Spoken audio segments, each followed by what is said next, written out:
अस्सलामुअलैकुम नाज़रीन व सामईन, आपका हमारे ATR उर्दू चैनल में खैर मकदम और इस्तकबाल है। आज हम आपके सामने 12th उर्दू टेस्ट सीरीज़ शुरू कर रहे हैं। ये पहला टेस्ट सीरीज़ होगा आपके लिए और इसमें वही पैटर्न फॉलो किया जाएगा जो बोर्ड आपसे पूछती है। हम इस पैटर्न को इस टेस्ट सीरीज़ के बाद जो बोर्ड एग्ज़ाम लेती है उसका भी previous year question paper solve करेंगे। जैसा कि आप यहाँ देख रहे हैं कि ये लिखा हुआ है इंटरमीडिएट एग्जामिनेशन और यहाँ पर आप 2022 कर लीजिए एनुअल टेस्ट क्वेश्चन पेपर 1। ये पहला क्वेश्चन है, इसमें 100 मार्क्स होंगे और टोटल क्वेश्चन जो है 67 है और फिर 60 ऑब्जेक्टिव क्वेश्चंस होंगे। सेम उसी तरह से हो सकता है कि इस बार आपको 100 ऑब्जेक्टिव पूछा जाए, उनमें से भी आपको 50 ही देने होंगे। जैसा कि यहाँ पर पूछा जा रहा है सेक्शन ए में, दर्ज झैल मारूजी सवालात में से 50 का जवाब सही मुंतखब करें। सही जवाब चूज़ करना है। 50 से ज़्यादा के जवाब देने पर शुरू के ही 50 सवालात जांचे जाएंगे। अगर आप से ज़्यादा जवाब भी देते हैं उसके बाद भी आपकी काउंटिंग शुरू से ही की जाएगी। ये आप अच्छी तरह से जानते हैं। पहला सवाल है कि दायम पड़ा हुआ तेरे दर पर नहीं हूँ मैं, ये बात शायर ने किससे कही है। इसका सही जवाब है ऑप्शन 1 अपने महबूबा से। नंबर 2 में है कि शायर को कौन मिटाना चाहता है, तो इसका सही जवाब भी ऑप्शन ए है, ज़माना। इसी तरह से तीसरा सवाल है आपके सामने कि उन्हें यानी गालिब को लोग नहीं जानते हैं। कौन लोग नहीं जानते हैं, लोग से इशारा कर दिया है तो ये ज़माने के लोग नहीं जानते हैं, ऑप्शन ए इसका भी सही है। नंबर 4 में है कि वो दिन गए कहकर शायर क्या बताना चाहता है।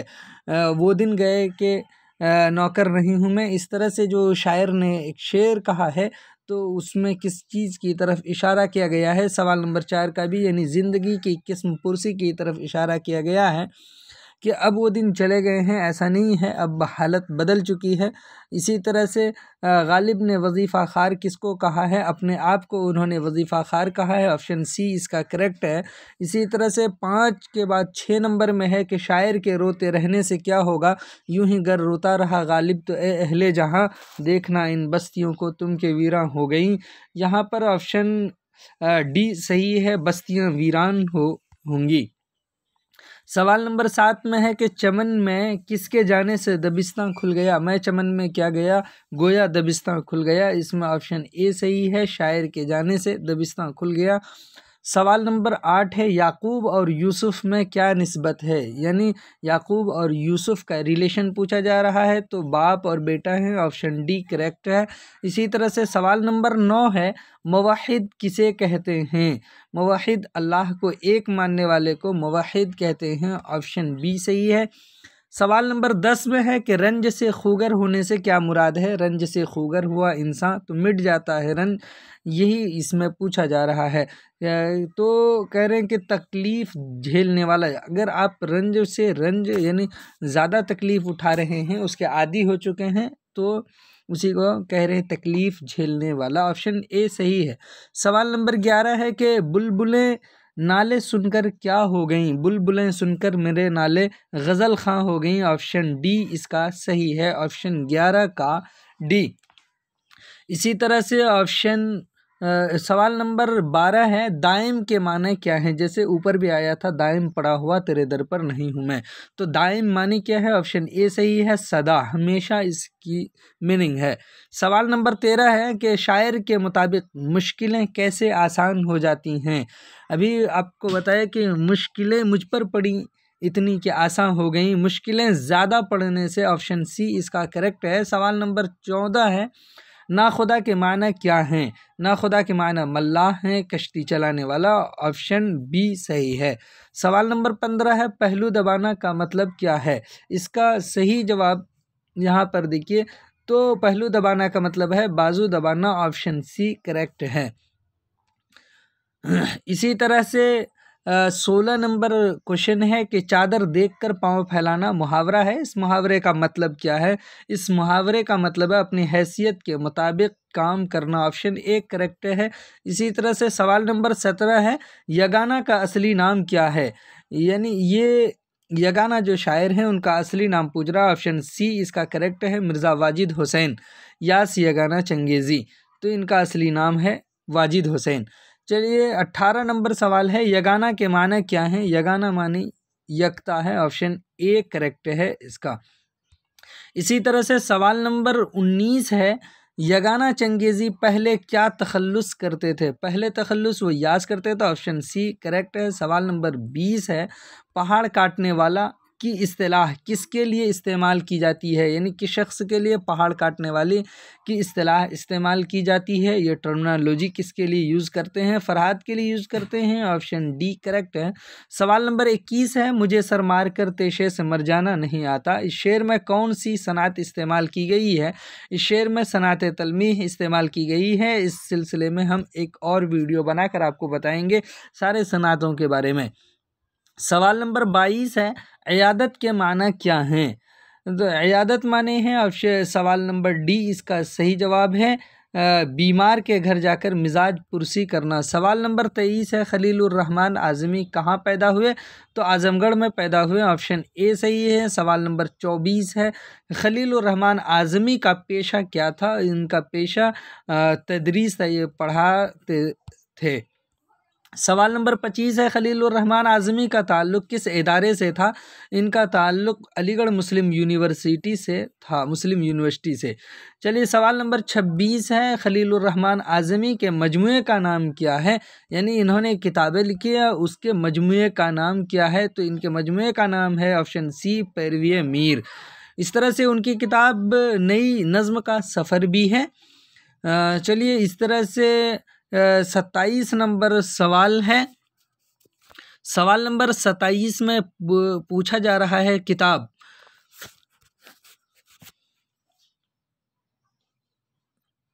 उर्दू में तरक्की पसंद अदबी तहरीक किसकी लिखी हुई है? इसका सही जवाब है ऑप्शन बी, खलीलुर रहमान आज़मी की किताब है। सवाल नंबर 28 है, खलीलुर रहमान आज़मी के दो हम असरों के नाम क्या हैं? दो हम असरों के नाम पूछा जा रहा है, तो नासिर काज़मी और इब्न इंशा, ऑप्शन बी इसका करेक्ट है।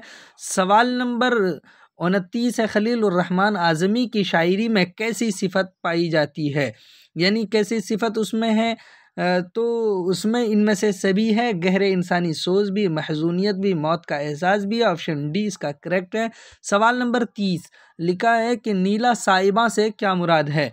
नीला साहिबा से मुराद आसमान है, ऑप्शन बी इस करेक्ट है। सवाल नंबर 31 है, खलीलुर रहमान आज़मी का ताल्लुक़ उर्दू अदब के किस अदबी तहरीक से रहा है?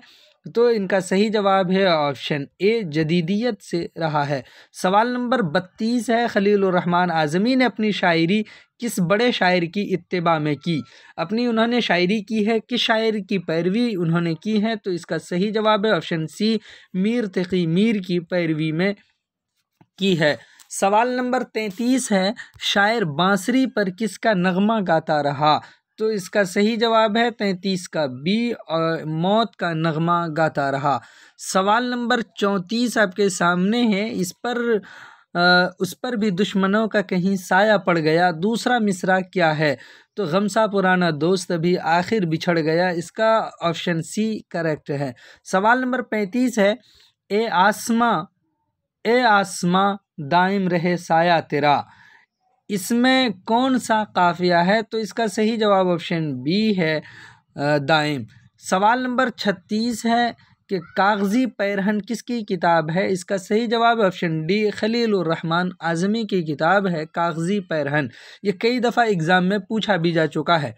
सवाल नंबर 37 है कि खलीलुर रहमान आज़मी ने किसकी निगरानी में तहकीकी मकाला लिखा? सवाल नंबर 37 में, यानी जो रिसर्च करते हैं और वो किनके निगरानी में उन्होंने किया है, उनके एडवाइज़र कौन थे? तो उनके एडवाइज़र यानी उनके निगरान की अगर बात करें तो वो हैं रशीद अहमद सिद्दीकी, उनकी निगरानी में इन्होंने अपना मकाला तहरीर किया था।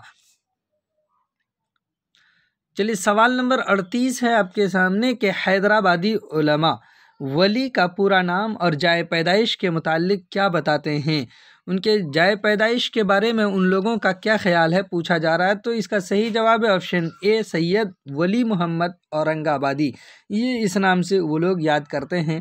सवाल नंबर 39 है कि तारीख़ अदब में वली किसके दरमियान एक पुल की तरह दिखाई देते हैं? किसके दरमियान उनकी हैसियत एक पुल के जैसे है? तो इसका सही जवाब ऑप्शन ए है, शिमाल और जुनूब के दरमियान उनकी हैसियत एक पुल की तरह है। सवाल नंबर 40 है, वली की दूसरी गज़ल के पहले शेर के मुताबिक शायर का दिल जोगिए दिल कहाँ का बासी है? ये जो इस्तेमाल किया है ये कहाँ का बासी, इसका सही जवाब है वहाँ पर लिखा जोगिए दिल काशी। तो यहाँ काशी कहते थे पहले बनारस को, तो ऑप्शन सी इसका करेक्ट है। सवाल नंबर 41 है, पूछा जा रहा है कि वली का असल नाम और मकाम पैदाइश गुजराती मुहक्किकीन की नज़र में क्या है? यानी गुजराती उलमा इस सिलसिले में अपनी तहकीक रिसर्च क्या पेश करते हैं?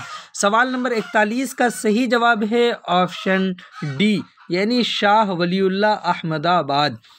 चलिए सवाल नंबर 42 है, पी के बैराग के माना बताइए। इस लफ्ज़ के माने क्या हैं जो वली दकनी ने अपने अशार में इस्तेमाल किए हैं? इसका सही जवाब है ऑप्शन ए, यानी सन्यास के महबूब। चलिए इस तरह से सवाल नंबर 43 है, वली दकनी की ज़ुबान में ज़्यादातर कहाँ के अल्फाज मिलते हैं? इसका सही जवाब ऑप्शन सी है, हिंद आर्याई के अल्फाज उनकी ज़ुबान में मिलते हैं। सवाल नंबर 44 है, हूरों में किसके मुख की शोहरत है? तो हूरों में ऑप्शन ए सही है, गुलिस्तां। सवाल नंबर 45 है, शामिल निसाब, ये निशान हो गया शामिल निसाब पाठ्यक्रम गज़लों से दो दकनी अल्फाज इस्तेमाल कीजिए। ऑप्शन बी इसका करेक्ट है। सवाल नंबर 46 है, वली ने शुमाली हिंदुस्तान के शुअरा को किस तरफ राग़िब किया? रेख्ता गोई की तरफ राग़िब किया था, के लिए राग़िब किया। ऑप्शन ए करेक्ट है। सवाल नंबर 47 है, वली के किस शागिर्द ने दीवाने वली का मखतूता किस सन में लिखा? इसका सही जवाब ऑप्शन बी है, सनाउल्लाह ने 1725 ईस्वी में लिखा। सवाल नंबर 48 है, वली की ज़ुबान पूरे मुल्क के लिए कैसे काबिल कबूल बन गई? उसकी ज़ुबान यानी सारे लोगों ने इख्तियार कर लिया, अपना लिया। 48 इसके वजूहात तो कई हैं, लेकिन यहाँ पर जो वजूह बयान करना है, आपको लिखना है, चूज़ करना है, तो वो आप यहाँ पर करें ऑप्शन डी, यानी इनमें से सभी, क्योंकि ऑप्शन में दिया हुआ है सभी और ये सभी वजह है। सवाल नंबर 49 है कि वली की शामिल निसाब गज़ल में कूचे यार से क्या मतलब है? कूचे यार से मतलब है महबूब की गली। ऑप्शन ए सही है। सवाल नंबर 50 है कि वली की गज़लों में मिसालों के इस्तेमाल की शक्ल क्या है? मिसालों के इस्तेमाल की शक्ल तशबीहात के मौजूदा अहद से अख़ज़ करना, जो अभी इस ज़माने में चल रहा है उसी चीज़ को वो तशबीह की शक्ल में पेश करते हैं, उसी से अख़ज़ करते हैं। सवाल नंबर 51 है, वाहिद नज़ीर, ये नज़र हो गया, वाहिद नज़ीर का ताल्लुक़ मौजूदा किस रियासत से है, किस सूबे से, स्टेट से है? तो इसका सही जवाब है ऑप्शन सी, झारखंड से है। सवाल नंबर 52 है कि वाहिद नज़ीर ने किस मौजू पर मकाला तैयार किया था? थेसिस लिखा था उन्होंने थेसिस लिखा था। ऑप्शन ए इसका सही है, अतीकुल्लाह की अदबी खिदमात के मौजू पर। सवाल नंबर 53 है, मोहम्मद का अदद क्या है? मोहम्मद का अदद आपको चूज़ करना है, क्या होगा इस सिलसिले में, यानी जो हरूफ से अदद निकालते हैं वो हम आपको अगले वीडियो में बताएंगे। यहाँ पर चूज़ कर लीजिए, ऑप्शन सी 69 है। बस आपको हर अदद के बारे में पता होना चाहिए कि उसके कितने लेटर मुख्तस किए गए हैं। सवाल नंबर 54 है, पहाड़ काटने वाले ज़मी से हार गए, इसी ज़मी में दरिया समाये हैं क्या क्या? इसमें सनाअत बताइए, कौन से सनाअत है इसमें? तो आप इसमें देखिए और चूज़ कीजिए। तो पहाड़ काटने वाले ये एक तलमीह का शेर है, ऑप्शन ए इसका सही है। सवाल नंबर 55 है, यगाना की शायरी का असल वस्फ़ क्या है? उसके ख़ास वस्फ़ तंज़िया लहजा। ऑप्शन बी इसका करेक्ट है। सवाल नंबर 56 में पूछा जा रहा है, हम चारों भाई मिलकर उनकी डेड बॉडी उठाएंगे, यह प्रॉमिस किससे किया था? अम्मू से किया था। ऑप्शन ए इसका करेक्ट है। सवाल नंबर 57 है, मुझे सर मार कर पेशे से मर जाना नहीं आता, इस शेर में किसकी तरफ इशारा है? तेशे से मर जाना नहीं आता। इशारा इस शेर में फरहाद की तरफ है। ऑप्शन सी इसका सही है। सवाल नंबर 58 है, महकमा डाक को सबसे पहले कामयाबी के साथ किसने कायम किया? तो इसका सही जवाब ऑप्शन डी है, शेर शाह सूरी ने बाज़ाब्ता शक्ल देकर इसको कायम किया था। सवाल नंबर 59 है, अफसाना इब्राहिम सक्का में किस किरदार के हाफजे और यादों में कहानी उभरती है? किसके हाफजे में ये कहानी उभरती है जो पहले वाक़या हुआ था, जैसा कि उसको लिखने वाले सलाम बिन रज़्ज़ाक़ हैं, उन्होंने लिखा है।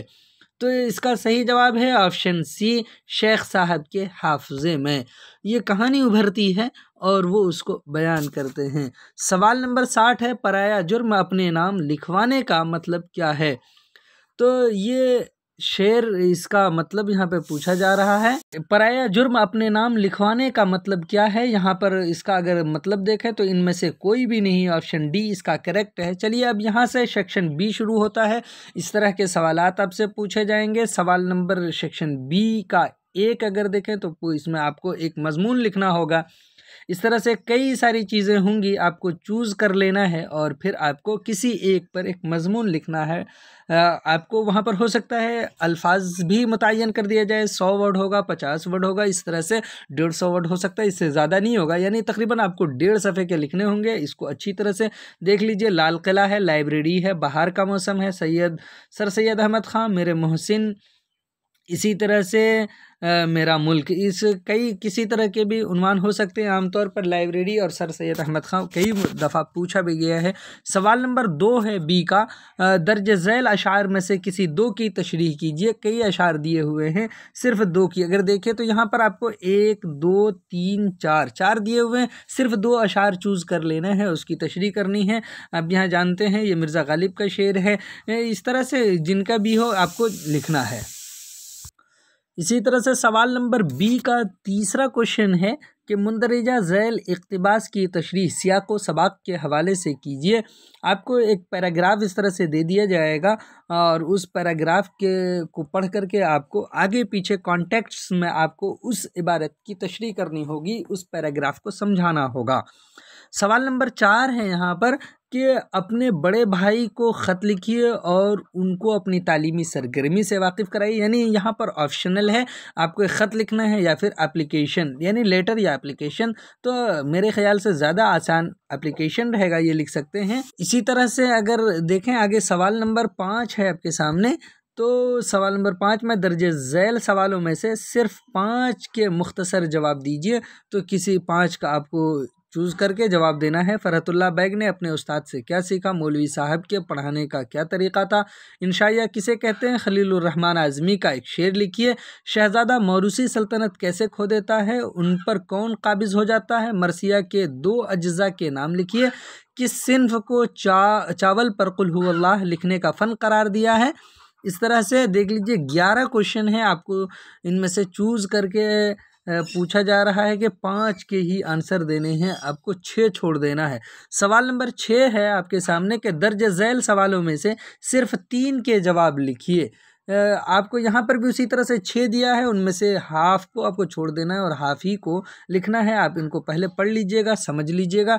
इसी तरह से सवाल नंबर 7 है आपके सामने कि दर्ज झैल अशार की तलखीस पेश कीजिए। अशार रहेंगे उससे आपको तलखीस करनी, या अगर ये नहीं तो आपको फिर यहाँ पर कहा कि किसी एक का खुलासा लिखिए। ये सबक आप पढ़े हैं, क्वारंटाइन, मेरा सफ़र, मट्टी का तेल, इनमें से किसी का भी आपको खुलासा लिखकर पेश करना है।